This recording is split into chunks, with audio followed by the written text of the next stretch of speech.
Tuesday Cafe. I'm Sean Canan, and we are broadcasting live on February 20th from the studios of WMNF in Tampa.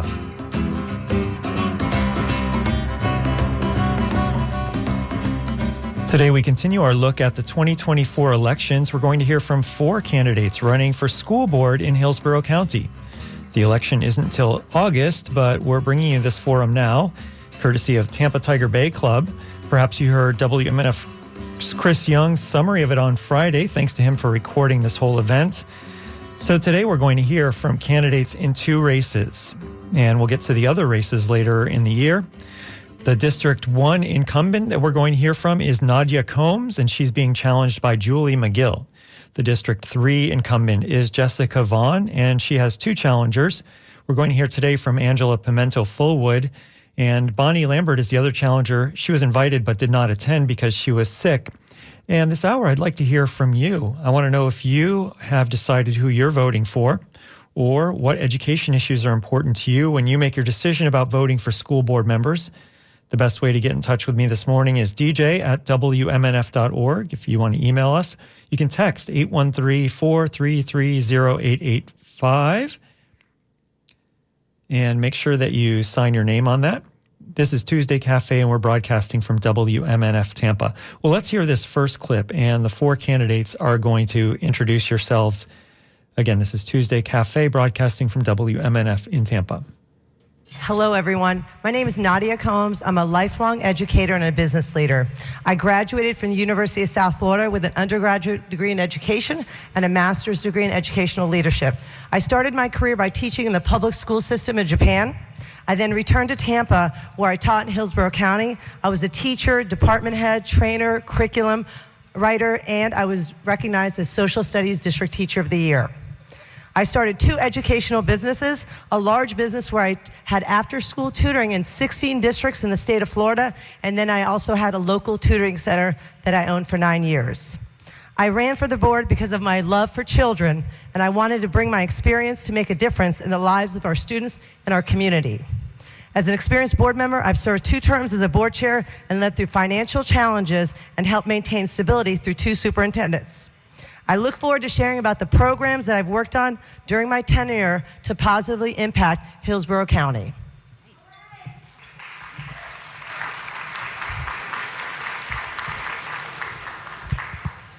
Hi, everyone. My name is Jessica Vaughn. For anybody who doesn't know me, I am Vice Chair of the Hillsborough County School Board, and I represent District 3. For those of you who don't know me, I graduated in 2010 from the University of South Florida with my degree in elementary education. Still keep my teaching certificate. I went on to be in the classroom less than a year and had my amazing son in 2012, and actually started substitute teaching and substituted all the way up into the election because I absolutely love it. I got to be the media specialist, PE coach, music teacher, so I got to see all facets of education. Then after my son was born and I was substitute teaching, I also started doing community organizing and headed several civic associations, and also started the Progressive Caucus here. Then I went on to be elected to my CDD board, where I managed a $5 million budget and really engaged with my community, and then decided to run for school board, which I think my time is up. So I look forward to sharing more later.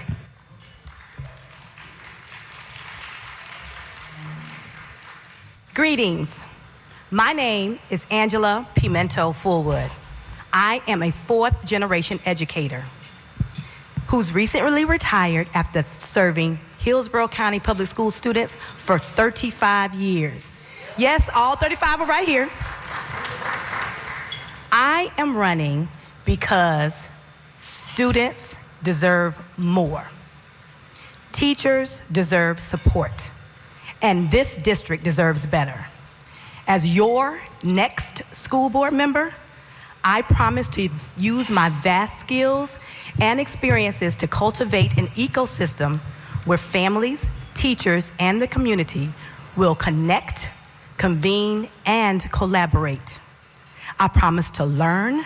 I promise to listen. Because here, my team, we are sharpening minds and shaping futures. Thank you.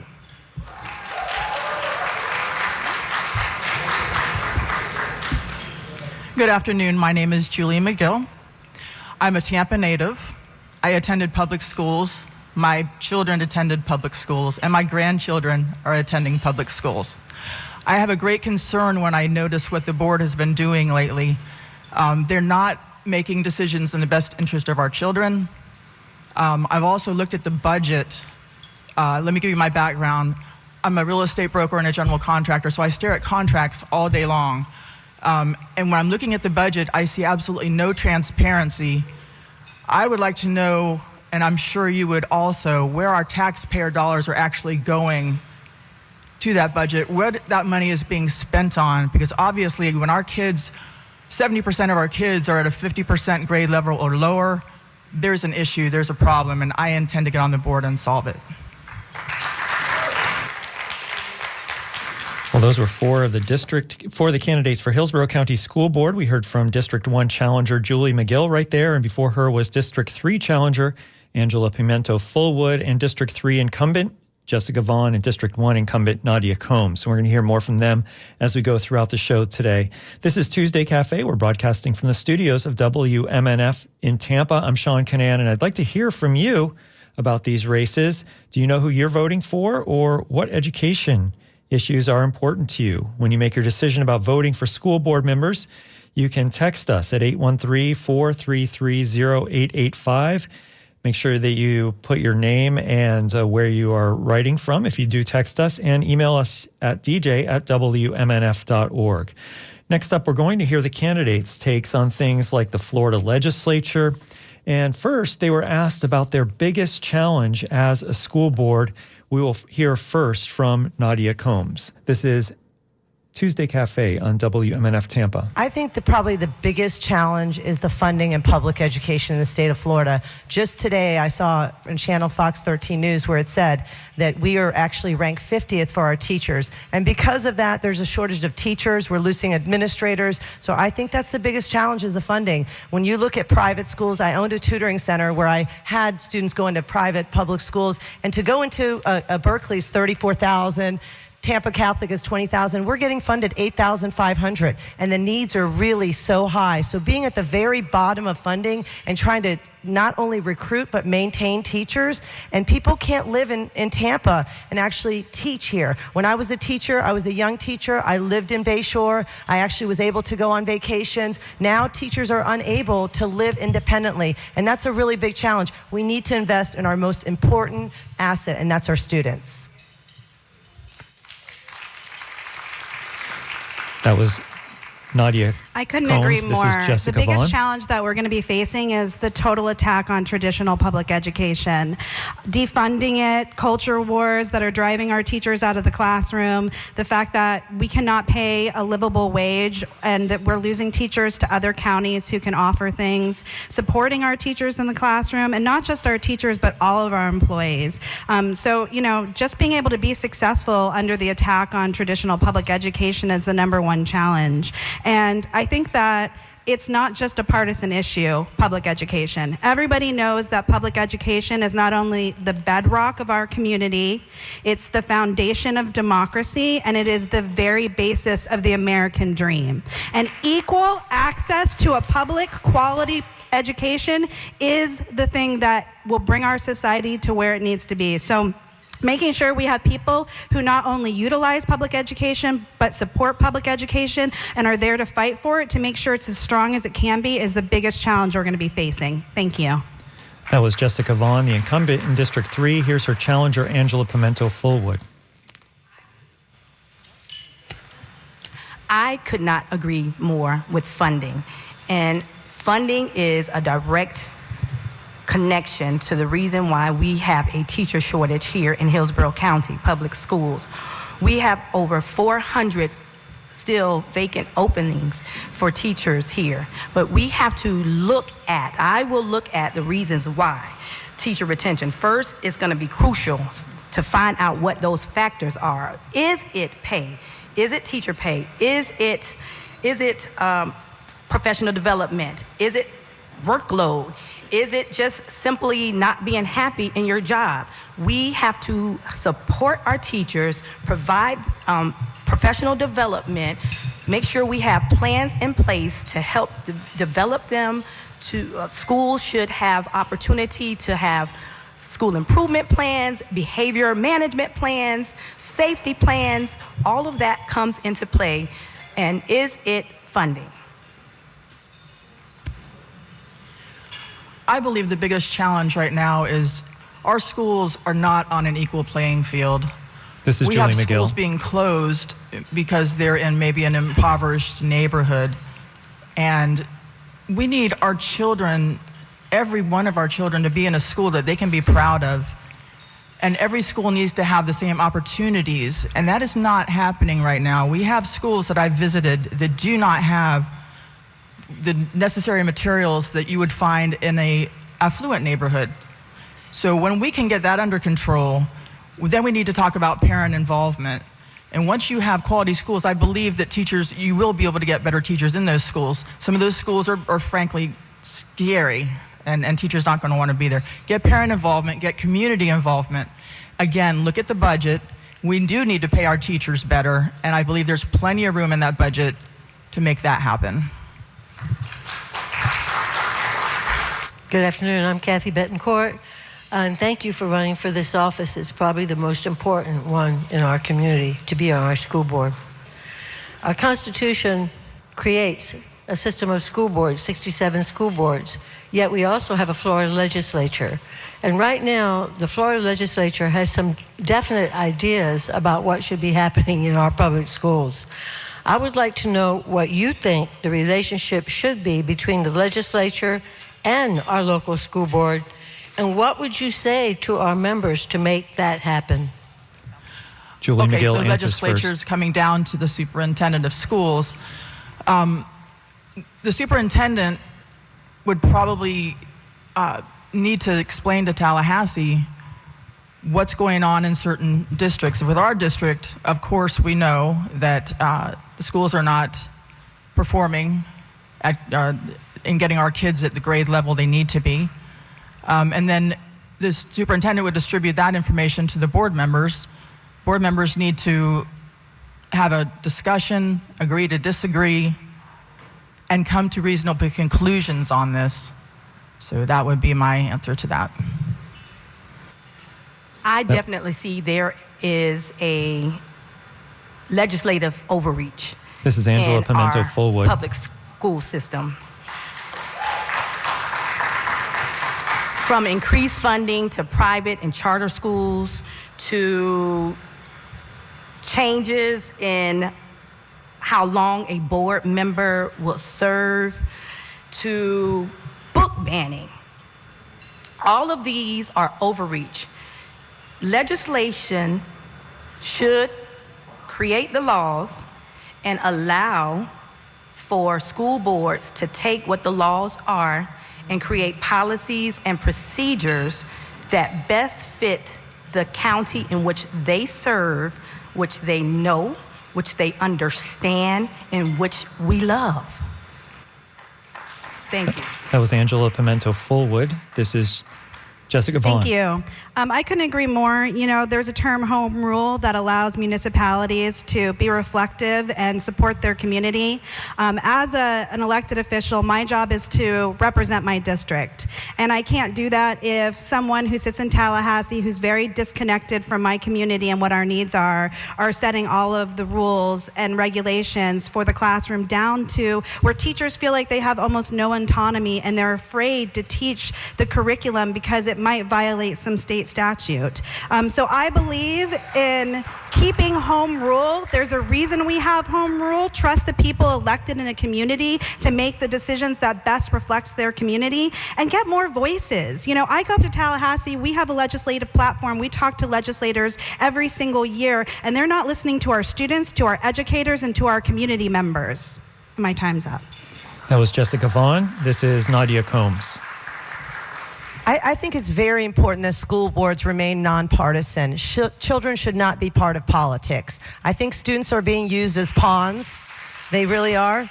And I think it's important to have local control. Whoever we decide as every one of our districts is very different. We are very different than Clay County or Escambia County or even Polk and Pasco County. It's very important we have local control. This is what democracy is all about. Americans voting for who they believe in their local party. And I think the chaos that's happening with students is really taking away from the issue of funding. As we talk about books and everything like that, we don't talk about the massive numbers of teachers that aren't here. We don't talk about parents not being involved. We don't talk about issues that are affecting us. I lived in Asia for many years, and I will tell you, in Asia and Europe, that is a priority. Education is a priority. Making sure that students have opportunities is a priority. Instead, we're looking at one thing, and in the meantime, we're really losing the sight of what's important, and that's our students. That was Nadia Combs, the incumbent in District 1 in the Hillsborough County School Board. Her opponent is Julie Magill, who we heard from. We also heard from the incumbent Jessica Vaughn in District 3 and one of her opponents, Angela Pimento Fullwood. This is Tuesday Cafe. We're broadcasting from the studios of WMNF Tampa. I'm Sean Canan, and I'd like to hear from you about these Hillsborough School Board races. Do you know who you're voting for? Or if you don't live in Hillsborough, maybe what issues in education are important to you when you make your decision about who you will vote for your school board members. You can text us at 813-433-0885, or you can email dj@wmnf.org. The next couple of questions are about some culture war issues like banning books in schools and also the teaching or not teaching of critical race theory in Florida schools. So here are the candidates. We're going to begin with Julie Magill. Again, this is WMNF Tampa's Tuesday Cafe. I'm Sean Canan. Here's more of the Hillsborough County School Board candidates. Good afternoon. Bishop Michelle B. Patty. My question is, if you support banning school books, could you tell me why? And if you don't support banning school books, tell us why not. Julie Magill answers first. Can you tell me what banned school books are? Banning. I'm sorry. Okay. Yes, I do not support having any of these banned books in a school that contain pornography. I am not talking about banning the Bible or classic literature. I am simply talking about straight up pornography does not belong in any school classroom. Also, the book committees, I attended one, and it's run by a bunch of teachers, and it's usually a high school student, or at least it was when I was there. And I don't think that a high school student should be on a book committee with a union leader sitting across the aisle. That was a little unnerving. I don't think that's a proper book committee. This needs to be completely revamped and discussed and talked about. Thank you. That was Julie Magill.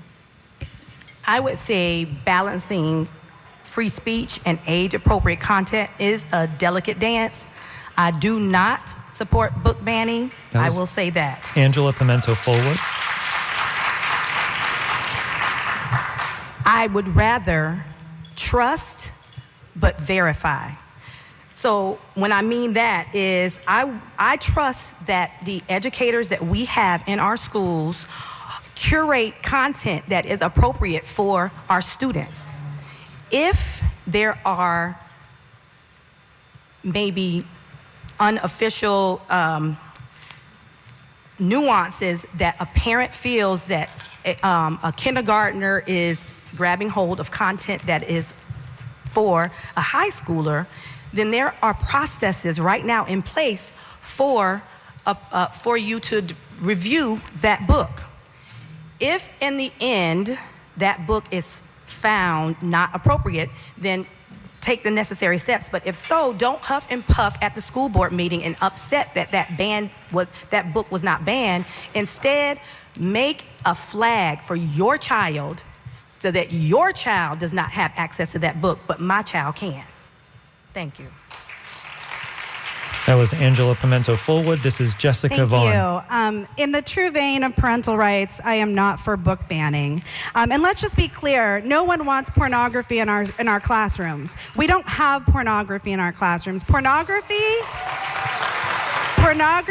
is when a writer's intent is to elicit a certain feeling. There may be sexual content that some people feel uncomfortable with, but that does not market pornography unless the writer's intent is to arouse. So, do I think that there is sexual content in our schools that maybe we should be able to look at? Absolutely, and we have a very strong process for that. But if it brings value to the children, or educators see value in it because it highlights an uncomfortable situation that kids can find themselves in or relate to, I stand behind it. And parents should have the right to decide if their children want access to books in our libraries. When you take a book out, you deny it to every other single parent. We have places set up, we have systems set up so if you're a parent and you don't want your child to have access to a book, you can take that access away and your child will never access it.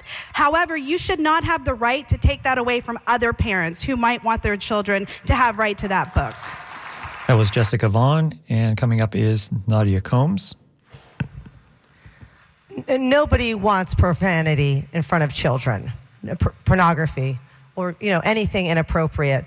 But at the end of the day, we have all of our librarians are master's degree teachers who work in our schools, who work with the community, and they weed out books that might be inappropriate. At the end of the day, also, there's a process that other districts around the state are asking for us. We're not a district that's taking out thesaurus and dictionaries, and that's a fact. Escambia County has taken out thousands of books. We're not that district. We have a program and a situation where it goes through 3 committees, and then after that it goes to the school board. There's a process, but when you look at it, you're seeing 1 or 2 or 3 parents are the only parents who are challenging those books, and most of those parents are not even in the schools. They're basically across the district or in another part of the state, and they're challenging the books. There's a process. We live in America. We don't live in a fascist country where people just take something out without having a process. So if there's a process, we need to maintain that, and that's why we don't have any lawsuits in Hillsborough County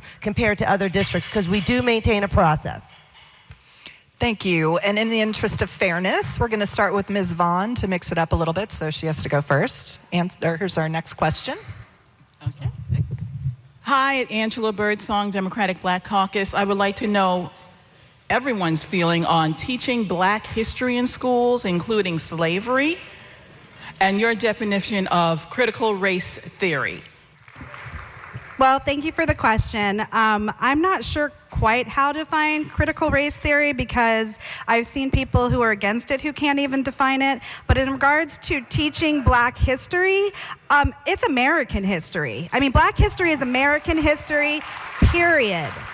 So, of course, I believe in teaching Black history, and not just the people that we know about, the unsung heroes who helped make our country exactly what it is today. And if you look at Germany, do they shy away from teaching the Holocaust? Absolutely not. They lean into the atrocity and they say never again. Of course we should teach about slavery that helped build this country on the backs of free labor to be one of the best countries out there, and not shy away from things that are uncomfortable, because once you start hiding things from students, they don't trust you. When they realize they've learned like a whitewashed version of history, they're not going to trust the education system. So absolutely, we should teach all history, because Black history is American history. That's Jessica Vaughn, the incumbent in School District 3 in Hillsborough County. Her challenger is Angela Pimento Fullwood. The definition of critical race theory, again, just like Jessica Vaughn said, there is no definition. There is no critical race theory. That's a made-up term, political made-up term. Should we teach Black history in our schools? Of course, absolutely. I am a descendant of a slave, an enslaved person who was brought here from Africa for free labor. I want my children and every other child in this world to understand the atrocities. It does not have to hurt people's feelings who are living today, but it is a truth. And all of us want truth in our lives. We talk about legislation, talking about truths with not being able to call a she a he because we want to be truth to their gender. Then be truth in everything. You want to create a curriculum that is washed down and saying that that the slaves learned from slavery is nonsense. It was painful, and women were raped, and children were taken from their parents. And I'm over my time, but yes, it should be taught at age-appropriate level. That was Angela Pimento Fullwood. Coming up is Julie Magill. Thank you. Thank you. Ms. McGill? So history is our history. We don't need to sugarcoat it. We cannot learn from our mistakes if we don't go back and look at them. Every child should know Black history, the Spanish-American War, the American Revolution. This is where we come from. We're Americans. This is what we were built on. As far as critical race theory, I do believe it existed. The state of Florida banned it. It was extremely divisive, and it put one group of kids above another. It was not a good thing. I'm glad we banned it, and I hope we never see it again. That was Julie Magill. Coming up is Nadia Combs. I agree with a couple of the people up here. Critical race theory, I mean, that's once again a distraction. I don't even know what that means. It's so distracting from what's really happening. I was a social studies teacher for a long time. I feel like Black history should be taught all the time, not just 1 month. You know, we should be teaching about history constantly. I taught middle school, high school social studies, and I think teaching about history, teaching about our ancestors, teaching about where we came from, teaching about diversity is very important. When I look around this room, you know, one day our future students will be here. We want them to know everything about where we came from, what happened to us, who we are, so we don't make the same mistakes over and over. When you see the divisiveness that's happening in our country right now, you worry, is there going to be another civil war? What's going to happen to our country? So instead of fighting for differences, we should be fighting for making sure that Black history and also every other history is really taught in our classroom, and we should be proud of that instead of walking away from it. Well, that is Nadia Combs, and before that we heard her challenger in District 1 Hillsborough County School Board race, Julie Magill, and we got a comment in that was emailed in from Greg who said, whoever the heck Julie Magill is, she just scapegoated students, teachers, and the teacher union representatives, and I'm sick of the right with their new McCarthyism. And Greg says a word I'm not going to read on the radio. And then Greg continues to say, implying that students are ignorant and that teachers and their union do not have the best interests of students in mind is a lie. He says Republicans need to stop lying. And he goes on to say that the right are the ones pushing the Christo-fascist indoctrination of our children. So that's an email that came in from Greg, and you can email as well, dj@wmnf.org. You can send us a text at 813-433-0885. If you do send a text or an email, let me know where you're writing from and what your name is. This is Tuesday Cafe. We're broadcasting from the studios of WMNF Tampa. I'm Sean Canan, and I'd like to hear from you about these Hillsborough School Board races. Do you know who you're voting for, or what issues in education are important to you when you make your decision about voting for school board members? We're going to continue with this forum. We're going to hear next about how teachers let the district know about their problems. So here are the candidates again, and you're listening to Tuesday Cafe on WMNF Tampa. Hello, Jennifer Shiver, educator. There is a current climate of fear and just disregard for us as educators, as far as if we see something that is a blatant ethical violation, or if we see a blatant disregard for taxpayer dollars, if we complain about that or if we speak out against that, we are labeled as a troublemaker, or we are labeled as unit loss, whatever. If we bring CTA into that, it seems to make the problem worse. So current board members, what are you doing to make sure that we are supported as educators if we want to bring and use our voice to bring things that are happening to you? And for those of you that want to earn my vote, what will you do to support us in those efforts in the future? I thank you for that question. This is Angela Pimento Fullwood. With teacher unions, I know that that's one of the changes in the legislation that is cutting back on teachers being able to pay into unions to help with, as far as when I was a teacher, I was a part of the CTA union. You need that support. And we are, at this board level, I know we have time where teachers can come and express their concerns freely, openly, and the board members, as a board member, I will definitely listen. There are, I have been listening to not only teachers, but to support staff. There are principal secretaries in this district who aren't represented, and because they're considered management, and they feel that it's not fair when they have complaints, they have no representation. So I would love for someone to look at helping with those principal secretaries and some of those non-represented staff members to be able to pay into a CTA to have representation. We'll go to Ms. Magill. That was Angela Pimento Fullwood. First of all, I'd like to know who labels you as a troublemaker. If you do have a complaint like that, I would definitely put a protection program in place for teachers that are bold enough to speak up against what they feel is wrong. I know you feel alienated.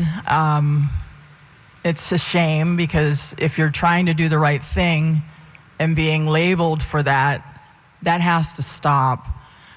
I'm going to be running out of time. If I'm on the board, I will definitely make that a priority, as well as making your salaries higher because of what you do have to put up with on a daily basis. Parents tend to take liberty of schools as daycare sometimes, and it's unfortunate that you have to go through some of the things you have to go through. That was Julie Magill. Coming next is First Nadia of all, Combs. Jennifer, I'm really sorry to hear that. And I know that when you've contacted me every time, I've always responded. I think the first and most important thing is to be able to go to CTA. And also, we need to have maybe some type of anonymous, program where the teachers can voice their concerns. I will say, the one thing about me is I am very accessible. I go to every one of my schools all the time. There's not a parent or a teacher that can come and tell you that I have not listened or heard their voices and reacted on that. If it's social media, in the back of my card, that's my personal cell phone number. Even on the way today, I talked to 2 parents and a teacher, because that's how important it is for me to hear. And I know for you, Jennifer, every time you've contacted me, I've always followed up. Even though you don't live in my district, the entire district is my responsibility. So I think it's very important that teachers feel safe, they can be heard, because at the end of the day, the teachers are the most important people. That's what students see every day, and we want to make sure that you feel comfortable, and we want to continue to work on that. That was Nadia Combs, the incumbent in District 1. This is Jessica Vaughn. Member Combs' sentiments. Hearing that breaks my heart. Since day one, I ran on a platform of supporting all of our educators and our support staff. And to hear that there's still a culture of fear breaks my heart.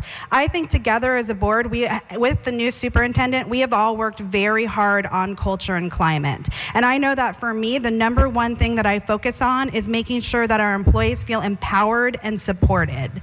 So when you look for leadership, there are leaders who, want to hide the things that we could do to make things better, or there are leaders who lead in and say, what can we do to make things better? Similar to Member Combs, I'm in my schools almost every single day, and I'm not there just to see what's going on. I show up and I say to our teachers and our support staff, what can we do to support you and do a better job? So I think being accessible, focusing on a culture and climate that empower our employees and look for ways to make things better, because the better that we all are, the better that our students and our community are. Thank you. That was Jessica Vaughn. And next up, we're going to hear another question.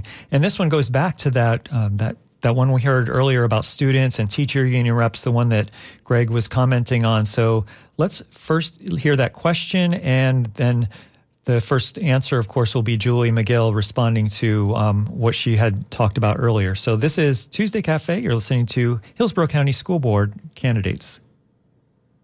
Ms. McGill, Gene Suited, you mentioned that you didn't think it was appropriate for student leaders to be in conversations with teachers union leaders. So I'm curious if you can elaborate on why you think students should not be involved in any conversation that has to do with their futures, and if there are any other conversations you think students shouldn't be involved in having to do with their future. Do you want others to answer that, or just Ms. McGill? Okay. This is Julie Magill. Okay, I am not quite sure I understand your question or a statement that I made. You made a statement earlier talking about. Sorry, you made a statement earlier. You were talking about student leaders being involved at a same table with you. You said union leaders. I assume you meant teachers union leaders. It was the conversation about banning books. So, if it has to do with the student's future, I didn't know why you thought it was inappropriate for a student to be involved in that conversation. Okay, because it was. If you were there, you would know. They put the most graphic stuff up on a screen in front of a probably 17-year-old girl, asking her opinion on it in front of a bunch of adults. And to me, that was just not appropriate. These are children. These are very impressionable teenagers. Why would you approve of a child, especially a girl, seeing that kind of graphics on a screen in a book committee? That's simply why. It's straight up pornography, yes. That's Julie Magill. It was on the screen. Mm-hmm. Does anyone else want to take this question, or you don't have to?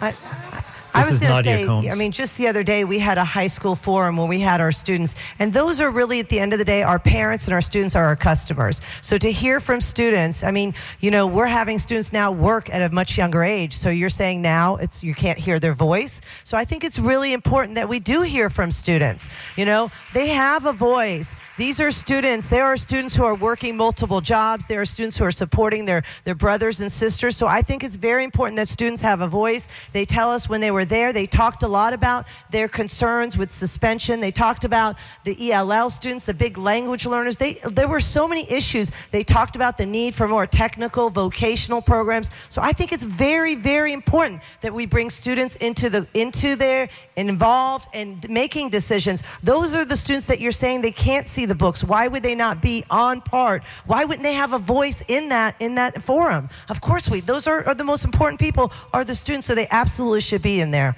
Ms. McGill.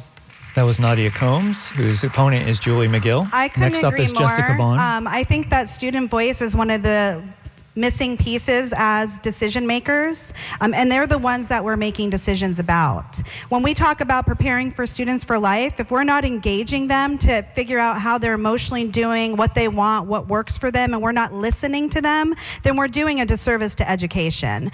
So I believe that students should be at the table at almost every single decision, and I work with students to empower them, to show them how to make their voice feel heard, to make them feel comfortable expressing what's important to them. In fact, I'm working right now on a student-driven policy where students can actually contribute policies that they'd like to see in our schools. I'll champion it as a board member. I'll bring it to my fellow board members because they need to be involved from beginning to end of a policy cycle to see what it's about. So I absolutely believe that our student voices should be a part of our decision-making process since they're the ones who are impacted by our decisions the most. That's Jessica Vaughn, the incumbent in District Ms. 3. Fullwood, This would is you her like to opponent, answer? Angela Yes. Pimento Fullwood. I agree that students should have a voice. I was in the listening session at the board on Tuesday and listening to the voices of middle school students talk about how important their learning is, how time away from their learning is taking place, looking at cell phone bans, and they all had very interesting viewpoints and very knowledgeable answers to what it is they want. They're old enough. We try to raise our children during the middle school years to foster that independence. And their voices are important because they have to make the decision for their future. They were talking about how earlier in life they should have a career wheel so they can determine where they want to go in their future earlier than middle school. And so I feel that students are very impressionable, but they are also very intelligent. And so for them to be able to help make those decisions, I 100% agree that they should be in those focus groups. That's Angela Pimento Fullwood, one of the candidates for Hillsborough County School Board. We're hearing from 4 of them this hour on 88.5 FM. And we're on Tuesday Cafe. I'm Sean Canan, and we're broadcasting live from the studios of WMNF Tampa on the 20th of February, 2024. And David writes in, he says, I was curious about whether Terry Kemple is still running for school board. He seems to be a perpetual candidate, and he was all about Moms for Liberty style culture war BS before that group even existed. And David goes on to say that it's a great discussion and it's important to cover local politics like this. So thank you for that comment, David. On the Hillsborough County Supervisor of Elections website, it lists all the candidates, and Terry Kemple is not one of the candidates that's listed. So thanks for asking that question.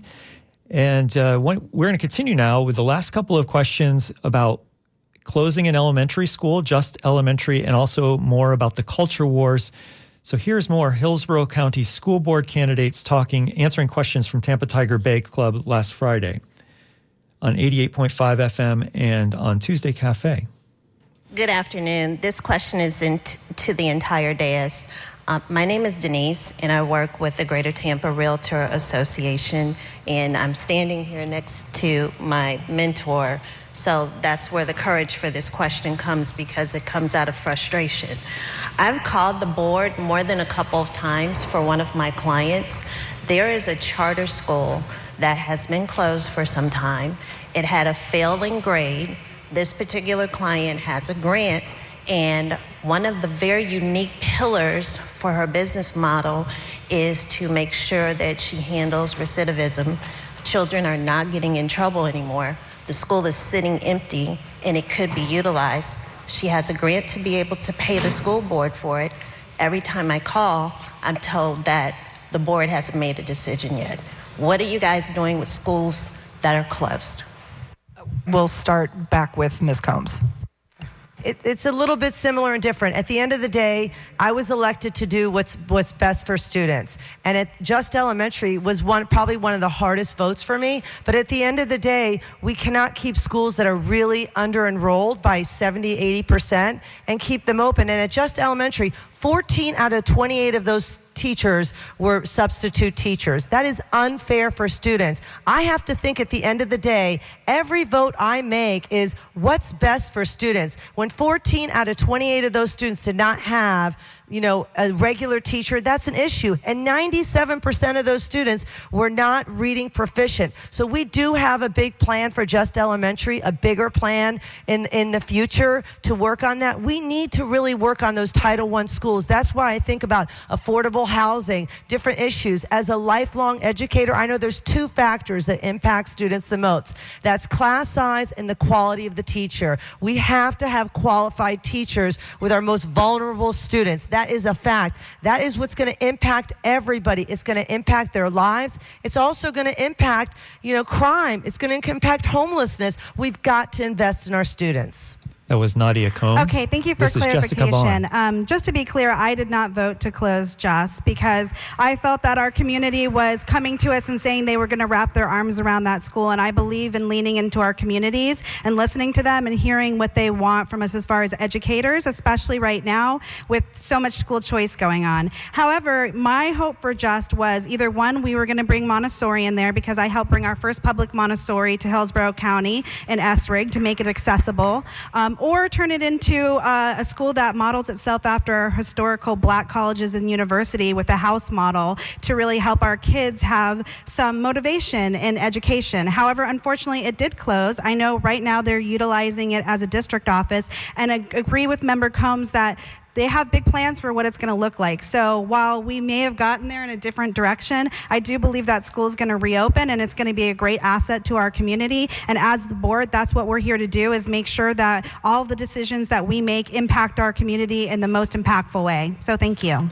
That was Jessica Vaughn. This is coming up Angela Pimento Fullwood, her challenger. I thank Member Vaughn for her vote no. When we're looking at failing schools, what I don't like to call them failing schools, but turnaround schools, we should never get to a point where we have to vote to close a school. Instead, we need to think forward, putting in proper procedures for turnaround. First, what you need is an effective principal.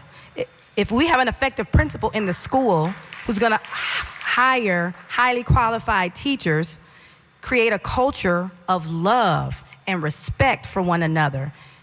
Also, those teachers would be intrigued and learn more, going through professional development to hone their skills. Those students would be engaged. Learning would be taking place. And then parental involvement is the last piece, encouraging parent involvement in the schools. All of that is for turnaround. And research shows that with all of those ingredients, in a great school improvement plan, utilizing funding that's given to them to purchase materials that all students are going to use and benefit from, those are the things, and those are the things that are needed. We would not get to a closed school because you have all of those successes put in place to make their lives better. That was Angela Pimento Fullwood. Coming up next is Julie I knew Magill. you were speaking about just when you stood up, even though you said charter school. I visited that school. It's a ghost town right now. I mentioned I'm a real estate broker. That school was left to fail. When you have mostly substitute teachers in a school, we all know that's a free day, and kids are not going to take that classroom seriously with a substitute. That school had nearly 300 kids that were shipped to Tampa Bay Elementary School, and I can't think of the other name of the other school. It overloaded Tampa Bay Elementary School. So I want to know, what was the thought pattern to letting that school be closed and just overload another school? I have to think it's a real estate grab. It's riverfront property. It should never have been closed. It should have been fixed. Patrick Basquiat. I know it's a shocker to everybody in this room that I no longer have children in school, but I do remember having children in school. But first, thank you for all of you for holding office and standing for office. You honor us by your candidacy, and so thank you.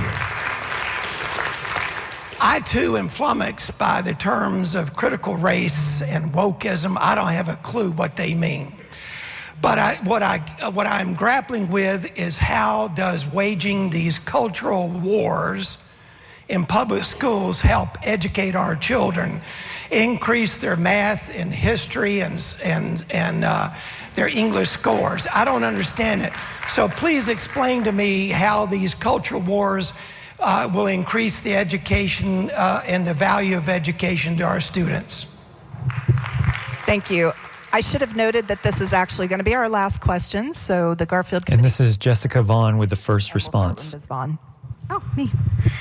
Well, first of all, thank you for your question. As probably the only panelist and maybe the only school board member that has a child in our public education system, I see firsthand, not only as a school board member, as an educator, or as a community member, but as a parent, the challenges that faces. And unfortunately, while I have to believe that maybe some of the intent of the culture wars is good, it's done nothing but cause chaos within an already fragile public education system. And so it's really unfortunate because it doesn't allow us to focus on the things that we really need to, which is literacy rates, number one, right? If our kids can't read, they can't be successful in any other part of school, of education. So the number one thing that we should be focusing on is how we get our young readers to read at an early age and read successfully. All the other stuff that's culture wars and these kind of manufactured parental rights, parents have always had rights.